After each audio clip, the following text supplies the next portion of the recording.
ہم علم حاصل کرنے کی کوشش کرتے ہیں اور ہم کتابوں کو علم سمجھتے ہیں، کتابیں اکٹھی کر لیتے ہیں، تو علم جو ہے وہ ہمارے دل میں داخل نہیں ہوتا. نتیجہ یہ ہے کہ ذہن عالم ہو جاتا ہے اور دل جہل کا جہل رہتا ہے، اور نتیجہ یہ ہے کہ اندر ایک پریشانی ہو جاتی ہے، یعنی کہ یاداشت میں علم ہوتا ہے اور واردات میں جہالت ہوتی ہے.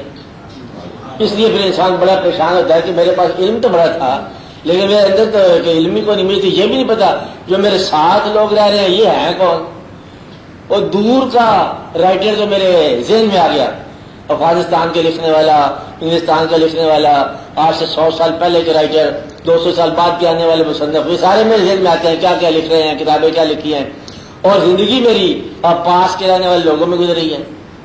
پاس کیا ماحول سمجھنا ہے کہ دور کے رہنے والوں کے ساتھ جو علم کا واسطہ ہے وہ بیکار ہو جاتا ہے.